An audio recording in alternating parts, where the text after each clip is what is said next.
ಗೋಪಾಲ, ಎಲ್ಲ 4-5 ದಿನದಿಂದ ಕಾಡ್ತಾನೆ ಇತ್ತಿತ್ತಲ್ಲ ನೀನು. ನಾನು ಹೊಸ ವರ್ಷ ಅಂತ 4-5 ದಿನ ಎಣ್ಣೆ ಕುಡ್ದು ಮಕ್ಕತ್ತಿದ್ದೆ ಅಲ್ಲ. ಸೋಮ್ಕೇರ್ ಮಾಡ, ಹೊಸ ವರ್ಷ ಎಲ್ಲ ನಮ್ಗೆ ಯುಗಾದಿಗಲ್ವಾ? ಇದೆಂಥ ಹೊಸ ವರ್ಷ ನಮಗೆ?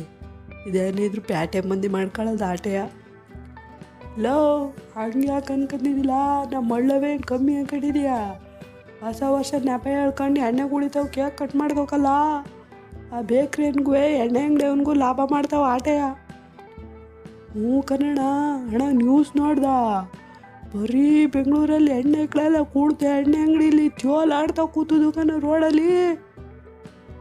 ಓ ಸರಿ ಹೊತ್ತು ಕನ್ಬಿಡು, ಅವೆಲ್ಲ ನಮ್ಮ ರಾಜ್ಯದವಲ್ಲ ಕನ್ಬಿಡ್ಲ. ನಮ್ಮ ರಾಜ್ಯದವೇನಾರ ಹಂಗೆ ಮಾಡಿ ನ್ಯೂಸಲ್ಲಿ ಬಂದರೆ ಅಪ್ಪ ಅವ ಯಾಕಡೆ ತಗೊಂಡು ಹಟ್ಟಿಗೆ ನಿಲ್ಲಿಸ್ತಾರೆ. ಅವು ಹೇಳಕ್ಕೆ ಕೇಳಕ್ಕಿಲ್ವಲ್ಲ, ಅವ್ರವು ಆಪ್ತಿರೆಲ್ಲೋ ಇರ್ತವೆ. ಅವು ಇಲ್ಲಿ ಹಿಂಗೆ ತೂರಾಡ್ತಾವೆ ಕುಡ್ದು. ಆದರೂ ನಂಗೆ ಒಂದು ಡೌಟ್ ಕಣಣ್ಣ, ಈ ಹೆಣ್ಣೆಕ್ಲೆಲ್ಲ ಹಿಂಗಾದರೆ ಮುಂದಕ್ಕೆ ಮದುವೆಯಾಗಿ ಆ ಮಕ್ಳಿಗೆ ಏನು ಭವಿಷ್ಯ ಕೊಡ್ತಾವಿವು ಅಂತೀನಿ. ಆ ಮಕ್ಳಿಗಾರ ಏನು ಹೇಳ್ಕೊಡ್ತಾವಿವು ತಾಯ್ದಿರಾಗಿ? ಅಯ್ಯ ಬರ್ಲೇ, ಇವೆಲ್ಲ ಮದುವೆ ಆಗೋ ಮಕ್ಕಳೇನೆ ಇವು. ಯಾವನ್ನಾರ ಚೆನ್ನಾಗಿ ದುಡ್ಡಿಟ್ಟಿರೋ ತಲೆ ಮಾರ್ಚ್ ಮದುವೆ ಆಯ್ತವೆ.